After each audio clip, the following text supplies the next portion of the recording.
All right, welcome to this explainer. Today we're diving into something really fascinating. Have you ever caught yourself wondering how we can actually bridge the gap between our current, maybe kind of stagnant state and our absolute highest potential? Well, today we are unpacking the deep science and the ancient mechanics of this extraordinary time window known as Brahma Muhurat, and we're going to see how it can fundamentally rewrite our daily lives. Will you die exactly as you were born? Wow. I mean, it's a pretty heavy question, right? But it highlights what might literally be the biggest tragedy of human existence.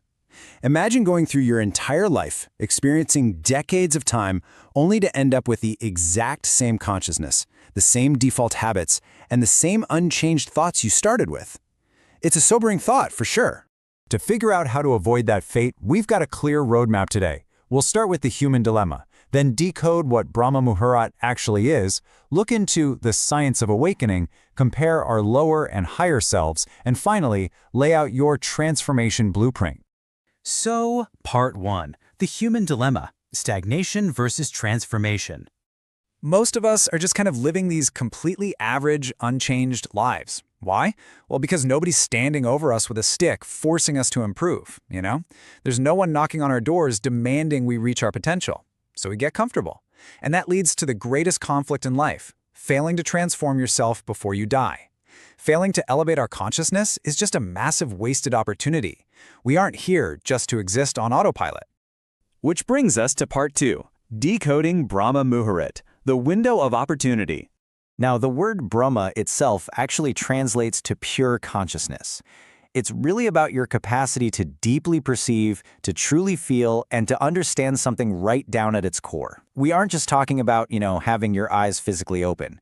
We're talking about being intensely, completely, mentally receptive. And the magic number here is 48. According to the ancient traditions explored in our source material, there is an exact 48-minute window of absolute peak consciousness, and it hits right about an hour and a half before sunrise.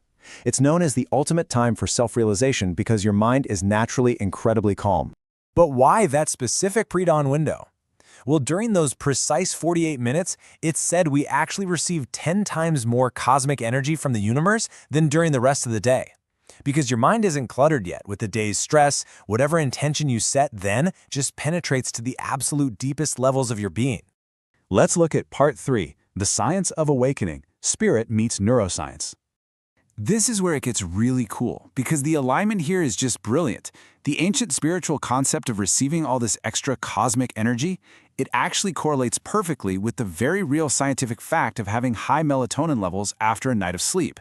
High subconscious receptivity lines right up with biologically low stress hormones. It's like a perfect mirror between internal spiritual cleansing and a scientifically proven window for biological emotional healing.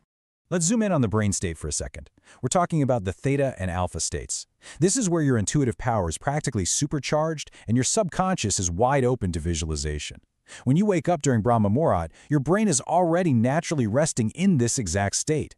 So trying to set mental resolutions or heal emotionally requires almost zero extra effort compared to, say, trying to meditate in the middle of a stressful, busy afternoon.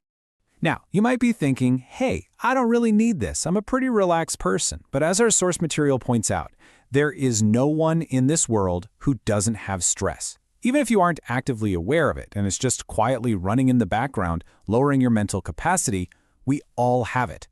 Waking up at this pre-dawn hour naturally and passively dissolves that built-up anxiety simply because of the biological calm. Moving to Part 4, lower versus higher self, the internal conflict. You see, every single morning is a literal battle between two versions of you. Your lower self is driven by fear, laziness, and ego. It's tied to what's called tamas, that heavy lethargic energy you feel when you sleep in until 8 a.m. But on the flip side, your higher self is clear, it's creative, and elevated. Sleeping in literally traps you in the ignorance of that lower self, while waking up naturally flips the switch to activate the higher one. And you have to recognize this absolute truth. You were not born to live at that lower level. You just weren't.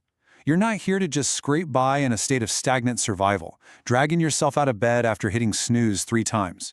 You were born to be joyful and to do incredible work in a totally elevated state of mind. Which brings us to Part 5, your transformation blueprint, crossing the bridge. Okay, getting out of bed is only half the battle. Here's a massive pitfall we have to avoid. waking up at this incredibly receptive cosmic hour just to grab your smartphone and scroll. I mean, it's so ironic, right? People force themselves out of bed, get a little bored, and immediately flood their wide-open subconscious with social media anxiety and modern distractions. So whatever you do, do not touch the phone. Instead, the sources give us these 4 practical steps to actively transfer your consciousness over to the higher self. First, consciously cultivate positive thoughts. Second, practice pranayama, which is deep breath work. Third, engage in dhyan or meditation. And fourth, use dharana to intensely focus on self-realization. Think of this as a literal power toolkit for your mind. And honestly, the compounding benefits here are just massive. Yes, the ultimate goal is deep spiritual awakening, but you also get profound psychological transformation. Your daily tasks start to spontaneously align, so you magically have more time in your day. People even report unexpected physical stuff, like improved heart health, along with way sharper memory. By conquering your morning in a structured way, you completely conquer your entire day. And finally, our conclusion. The choice is yours. Because at the end of the day, no one is going to knock on your door, pull off your blankets, and force you to stop living an average life. It has to come entirely from you. So who will you choose to be tomorrow morning? Tomorrow morning, when the world is completely quiet and your brain is uniquely primed in that theta state, you've got a choice to make. Will you stay asleep in your lower self, or will you rise? I really challenge you to claim this window of transformation. Thanks for joining me on This Explainer, and I'll see you next time.